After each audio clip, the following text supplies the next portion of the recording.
Hello and welcome to the Smells Like Infinite Sadness podcast. I'm your host, Michael Taylor. For those of you who don't know, I run the website, smellslikeinfinitesadness.com. It's a blog covering the best alternative rock from the 80s and 90s up to present day. I'm a proud middle-aged Gen Xer who is still obsessed with the music of his youth and loves to talk about it. And today I'll be speaking to Steve Kilbey, the singer, bassist, and founding member of The Church, a veteran alternative Aussie act best known for the 1988 hit ballad Under The Milky Way. The longtime fans of the band's work far exceeds that one song, and the group have amassed a devoted cult following over their prolific 4+ decades together. And now The Church are back with the Hypnogogue, their 26th studio album, the first album featuring guitarist Ashley Naylor and multi-instrumentalist Jeffrey Cain. Today, Kilbey and I discuss the creative genesis behind the Hypnogogue, why he finally felt the time was right for the group to do their first concept record, what the new lineup brought to the recording, their current U.S. tour, Kilbey's other upcoming musical projects, and much more. So take a listen and be sure to stick around afterwards. I'll be playing a new track off the album. Let's jump right into it. So my first thought upon hearing this album, which I really, really love, was I think it's interesting that this is your first concept record. It's something I guess I would have expected the Church to have done by now, or maybe I kind of consider some of your albums like Priest Equals Aura sort of conceptual in nature. So I guess what made you decide to finally do like an official concept album? There was Priest Equals Aura, and someone mentioned also a very obscure album we made a long time ago called Shriek. And a guy wrote a book called Shriek, and he asked us to provide some music for it. But both of those things weren't fully developed concept albums. There was no point where a decision was made. It was more like as we were starting to make it, and these odd bits of lyrics and words and things were coming to me, I realized what it was. Not everything proceeds from a logical thought. A piece of art, a piece of music, a poem, there seems to be, sometimes there's this over soul, an overwriter that sort of, and as you're working on it, you're starting to get the idea of what you're doing, but it wasn't not a conscious decision as such. So as we started making the album, it started to gradually occur to me that it was a concept album and that it should be a concept album. It wasn't, let's make a concept album, this is what it's going to be about. It was as it started to unfold, I started thinking about that. And then when it was all over, I kind of made some of the pieces fit. Like some of it wasn't strictly for a concept album, but then I sort of recontextualized it into back into being a concept album. Okay. And I know that the title track sets the tone, obviously in the lyrics and the storyline from the press release, but it's not the first song. So is this something that is a linear or is it kind of a non-linear experience, or does it not really matter as far as when it starts and when it ends? It doesn't matter. It doesn't matter. All of these songs are about the Hypnogogue. The order that it all happens in doesn't really matter. And the first song, it sets the scene. I like to think of it, I was really influenced a long, long time ago. The first Hawkwind album I bought started with a song.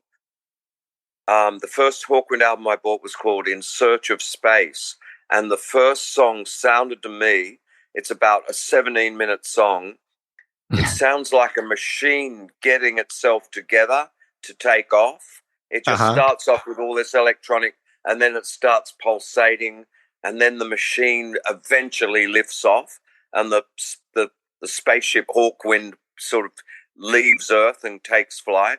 And I've always wanted to get that feeling. So the first song, Ascendance, is that feeling of something sort of coming together and starting to take off. And then it's sort of loose the way it all happens. It's like a dream. When you tell someone, "Oh, I had a dream and I was walking along in a city and I met my friend and then it turned into my mother," and then it doesn't really, within the context of this story, it doesn't really matter about the sequence of events. and it makes it easier on the listener. It's all to do with it, but it doesn't. You can sequence it yourself. It's sort of a rough beginning. There's a rough ending. There's a rough middle. Yeah, the Hypnagogue sort of comes halfway through the actual song. But I imagine if someone said, "Look, I'm making a film of this," by about that stage, so we have the initial lift off. His manager says, "Don't go there," and then sort of he goes to Korea. He has his reverie in the cab with flickering lights, where he has a nostalgic reverie, and then bang, he's into the Hypnagogue. About sort of like 20 minutes into the film, he's actually got there and starting to use it, and that's when the sort of action all starts. So I kind of see it like that. Or it kind of lulls the listener into the spell, basically, and then you're in the middle of it. I like the fact, like in a film, if you said to a director, in the cab between his hotel and turning up at the Hypnagogue, we're going to spend some time on a song that just happens to come on the radio, and he listens to it, they would probably have to go, no, that's, you can't expect someone watching a film to sit through a whole song in a cab while a guy's driving along. But in my universe, these small things are the important things. When he goes to the Hypnagogue and he wanders out one day and there's a garden in the middle of the Hypnagogue, and he sits in the garden and thinks about things. These are sort of these are the important things to me, the tiny details that because it's an album, and because I've got as much time and it doesn't have to go anywhere or mean anything. These are the kind of little things I like to linger on and think about. I often find, and I wrote a blog about this once, that we were on tour in America and everybody went to a restaurant and in the middle of nowhere, and there was no vegetarian food. And I walked out the back and I found this little area that was all rocks and saw bits of broken glass and weeds and bits of paper. And while they all ate dinner, I stood there and looked at all this stuff, and everyone else came out and said, "Oh, sorry, you couldn't find anything interesting. And I would like to eat here." And I was like, "I don't care about this. I had such a great time in this little area where nobody goes, with all these things that are unloved, that nobody cares about, all these little stones and bits of glass." So that's the sort of idea I'm trying to impart with the record. There's some action as well, but there's sort of moments where, looking through our hero Eros Zeta's eyes, there's all the small things about it as well that he dwells on. Well, I noticed that that this is the first album, of course, with your new lineup. And what was the energy like in the studio, and how does it compare, I guess, to how it worked in the original lineup? What was it like this time in the studio? Look, I keep coming back to a sporting analogy. And you imagine you've got a team, a football team, I don't know, a basketball team, a baseball team, a team of guys, and you've got some real stars. But they're such stars, they're no longer really interested in having the teamwork anymore. And then you have players, you've got the other members who are far more interested in the teamwork side of things. That's what it was like when we assembled together with these guys. All of us were hell-bent on being a team, and everybody was interested in everything everybody else said. So if one guy said, "Hey, why don't we try this?" everyone was like, "Oh, okay." There was no hierarchy. There was no sort of, "Oh, I'm a superstar and I do whatever I like and I don't have to listen to any of you." All of that had mercifully gone, and I put myself in the position of being the editor of all the ideas. But it seemed to me like everybody in the band, when we would start exploring a piece of music, everybody had equal say. Everybody had a veto. Everybody wanted to sublimate themselves to make a better record. It hasn't always been like that in the church, and myself included. But when we got together to make this record in the 3 weeks that we started it, it seemed to me that everybody wanted to cooperate, and that was a lovely feeling that I had these fantastic players at my disposal and I at their disposal, and all of us could say, hey, you're really good at this, why don't we try doing this? And that's a marvelous thing that the old church with the old players never really had. There was always some sort of thing that if I would go, could you do this for me? And they go, why should I? Why are you asking me to do that? You know what I mean? Yeah, I know what you mean. Okay, so there was none of that. Why should I? It was, oh, okay. Do you want me to see what that sounds like played in 3-4 times? I'll do it.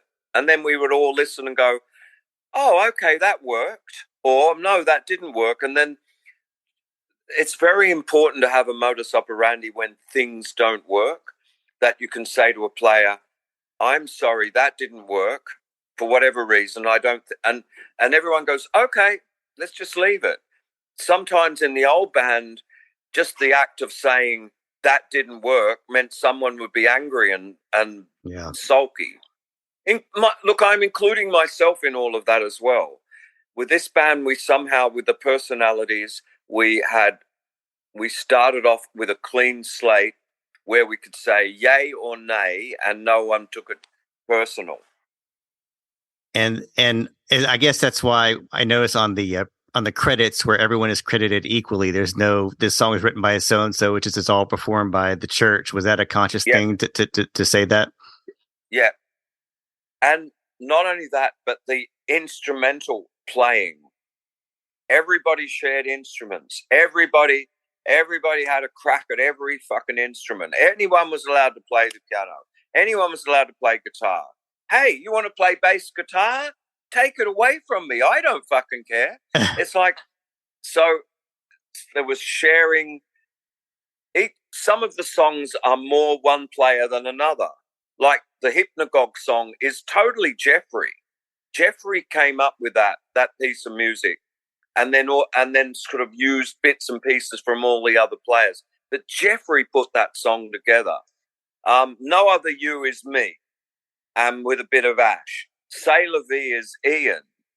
The last song on the album is Tim Powles wrote that piece on the piano and was playing it as a piano piece. And I said, hey, we could all play this as a band. This would be great. So it's sort of like wherever it comes from, who's ever playing what. There's no one has a mortgage on an instrument or an idea. So yes, it was a complete effort by everybody. Even the act of someone saying, I don't really have much to do on this track, I'm just going to let it be and not be angry or sulky about it. There's a couple of tracks where people didn't play on it at all. Tim and I cooked up Thorn on our own, and the other guys sort of went, that's such a great track, let it be on the album. We don't need to fucking play on everything. So even consenting to your absence, because once upon a time someone would get, I'm not even on that track, so why the fuck is it on the album?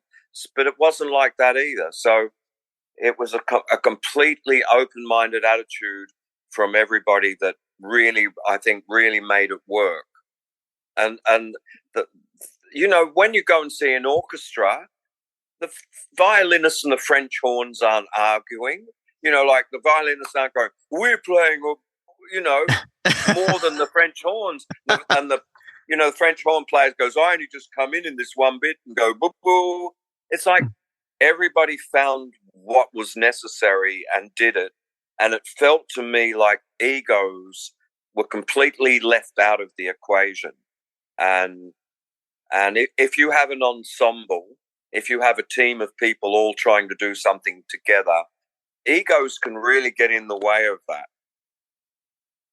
Do you think that after doing so many albums that's kind of helped you this time around, that you kind of know the pitfalls to avoid, or you kind of know some tricks here and there to make things more pleasant, or as far as the recording process? Well, the recording process is so fucking complicated because it's not, when you see someone's produced an album, someone actually said to me the other day, what does a producer do? And I saw it again on this same subject. I saw Rick Rubin. Someone was doing an interview and said, can you play any instruments? No. Can you work the board? No.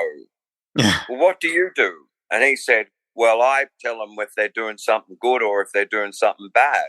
In that case, that's the production. I have found that to be really good producers, they're like psychiatrists. Yeah. They have to, sometimes you have to be a real psychiatrist to get the best out of players. But very lucky, and that wears me out.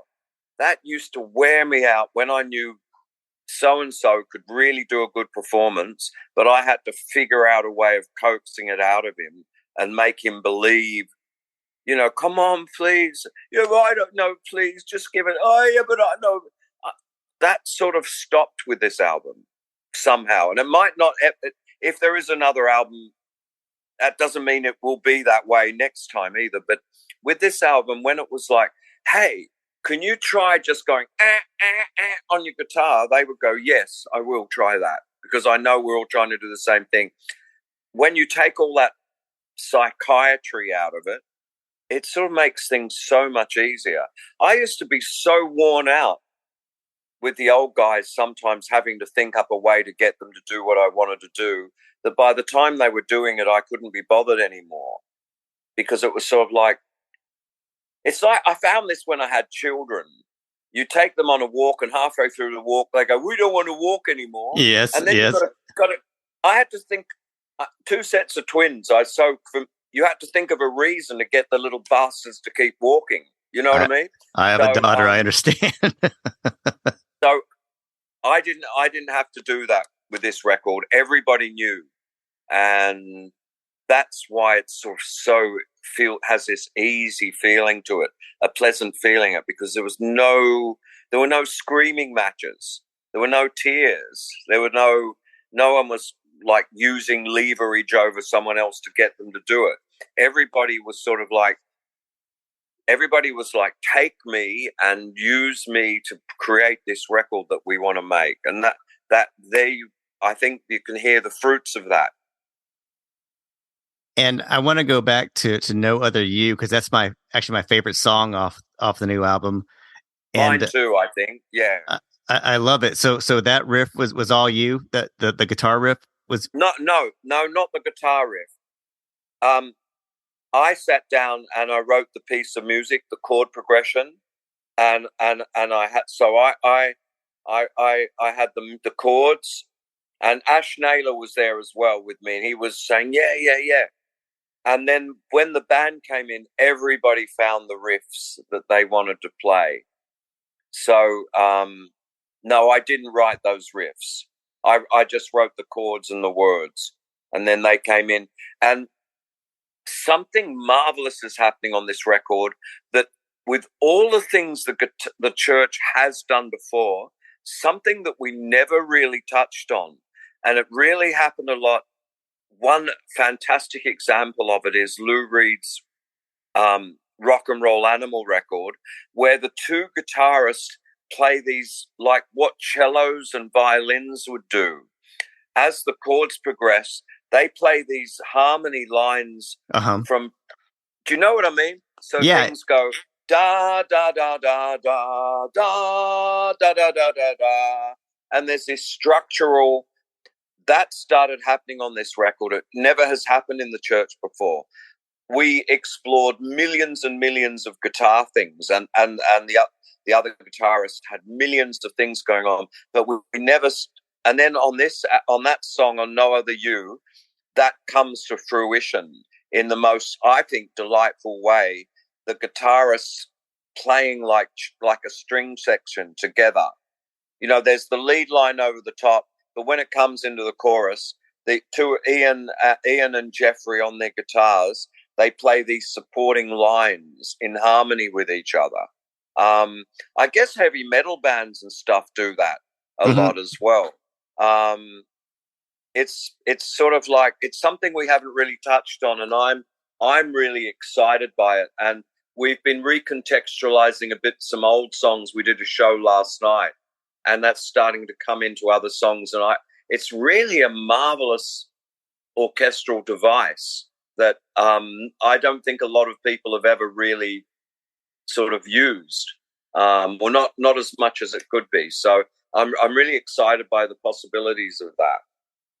Well, you mentioned kind of opening things up that way. I think what I love about that song, it's you don't really the Church, for whatever reason, I would never say you guys have really been a riff-based band or like a blues-based band, but that's a very bluesy kind of 70s glam rock riff, which I think is kind of new territory for you in a way.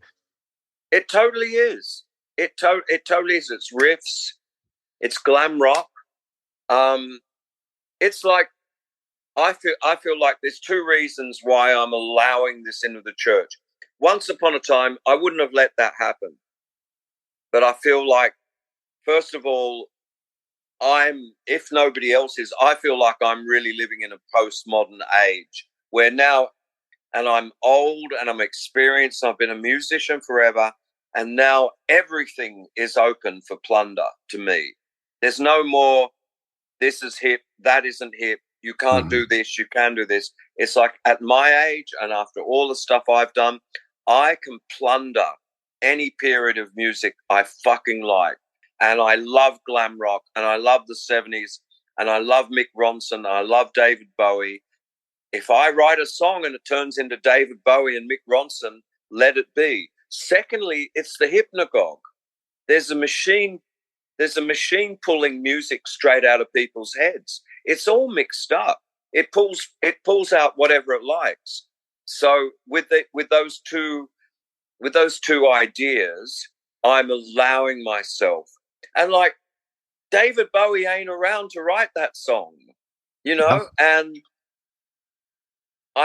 this is true. I had a dream about David Bowie. I was doing David Bowie songs with an orchestra in Australia when he died.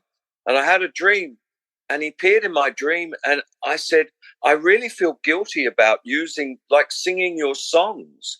And he said, I can't sing them anymore, mate. So I'm glad you are. And now I feel like he's given me permission. I feel like that's a song that might have been on Aladdin's Sane. Yeah. It almost could have been. And I feel good about that. Everything takes time to be able to come to fruition. I don't feel 20 years ago, if I'd written that song, I couldn't have allowed it. I would have had to go, no, the church can't do that. It's glam rock, it's guitar riffs and harmony guitar and all of that. On this album, its time has come, and the Hypnogogue has allowed it. So now everything is fair game for me. Any music that I have up my sleeve or in the back of my mind, anywhere at all, whatever it is, it's all fair game from here on in. Well, I love it. And conversely, I also really like the song of Flickering Lights, which to me, that almost has kind of like I don't know how to describe it, almost like a musical or a loungy. Yes. It's got a very interesting feel to it. It is. And look, it is. It's like something from a musical. It's like something from a nostalgic days. And look, I'm going to be this is the first time I've said this. I have completely stolen some lyrics from Carousel. There is a musical, and it's like it's like walk on through the rain, walk on through the dark, may your dreams be torn and blown. And I've recontextualized those lyrics. I wonder if someone's going to sue me now. It's probably stupid to say this. I took the walk on through the rain, walk on through the storm. I took that because it's the Hypnogogue has dragged it out of the ether. So in this universe, in 2054, where our protagonist Eros Zeta lives and the Hypnogogue exists, everything is fair game. All music. There's no more music's this or music's that. It's that machine doesn't care and pulls it all out. Is this kind of giving you an inkling of where you want to go for the next album, or are you just kind of letting this one soak in, or have you all started doing any more material? Or I got to say at this point, there's two really good songs didn't get on the album. So they're sitting there, waiting to somehow find a use. I also thought up until very recently, this was probably the last church album there was going to be. I thought probably that's it. Go out on this one, leave it like that. And then last night we did this great gig, and Jeffrey and I were just sitting in the back room, and I'm going, Jeffrey, we've got to make one more album. We just have to. And he agreed. And everybody was like, yeah, there's got to be one more. I feel like this, now we can see what we can do. I really have an itching desire to do better than this. I'm really happy with this album. I think it's a fucking great album for the church. And now I want to see, with this new spirit of cooperation, with the absolutely excellent playing that I have at my fingertips with these guys, the players, and their willingness to experiment, I just feel like I want to do one more and see what we can do next time. I really do. And I always ask this selfishly, any chance of a second leg of the tour that might lead you out to Texas at all? Or is this pretty much the only tour you're going to do for the album? I've seen a lot of people being sad we're not going to Texas. I have no idea. It's always funny. You say, "Oh, we're coming here," and people go, "Come here." Yeah. But I don't have any say, strange enough, in where I go. If someone says you're not playing Texas, then I'm not playing Texas. That's the way it worked out. It would be, hey, wouldn't we all be happy if this album did so well and the fucking agent came back and said, they're screaming for you in Texas. You got to get to Texas. I'd be the happiest guy in the world. If people love this album and someone said, we want you to go and do 1 year because there's so much demand that people want to hear this album, I'd go, okay, I'm ready for that. But at this stage of the game, there's so many cities in America. We could only have this much time because of this reason, this reason, this reason. We missed Texas. It seemed to me personally, that seems a mistake because the Texans really dig the church and always have. And that seems sad that we weren't acknowledging that by at least, by going somewhere in Texas. And it seems like a little bit of a miscarriage of justice.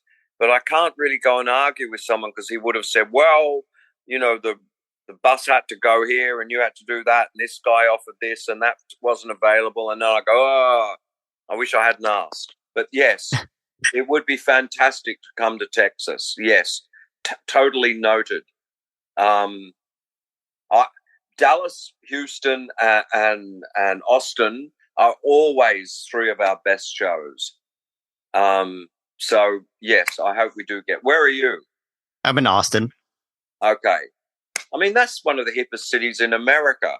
You think that was a match made in heaven that the church would be there, but soon, maybe, hopefully. Well, I've got my fingers crossed for it. So, thanks, Michael. And I know that, as always, you like to stay busy. Is there anything else you have in the works past this, like either solo stuff or? Yeah, look, strangely enough, I made an EP with a guy. Have you heard of this band, Empire of the Sun or Panau? No, I haven't. Okay, there's this Australian guy who's had massive amount of success. Oh yeah, the electronic artist, is that? Yeah, electronic. Yeah, I know who they are. Okay, he it seems like years ago now, he sent me some tracks. I sang on them. I sent them back. And I thought, well, that's the end of that. I never heard back. And then one of the guys involved in the project said he's gotten round to it and it's coming out this year. So that at least, yes.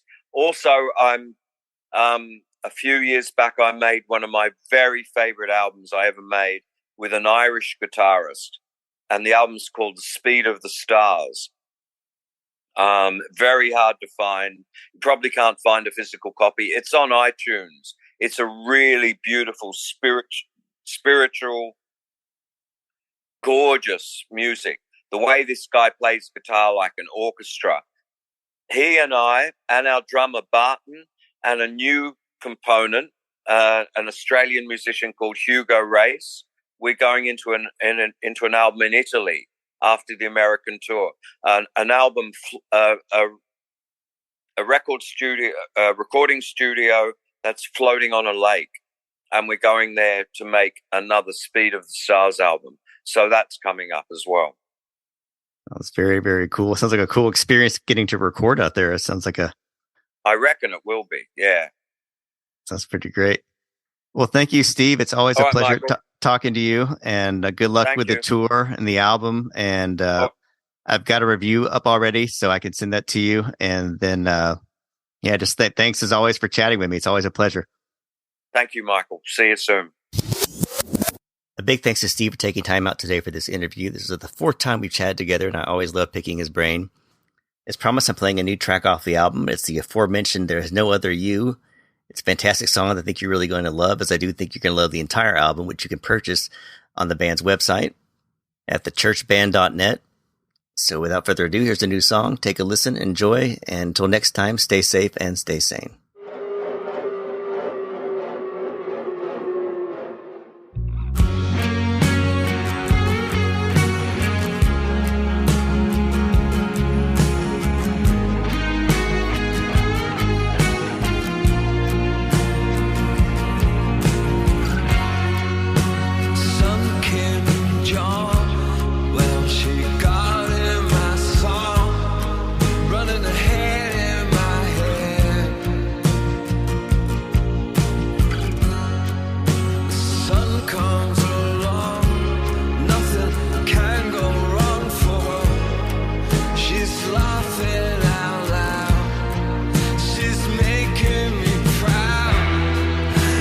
Justice is here.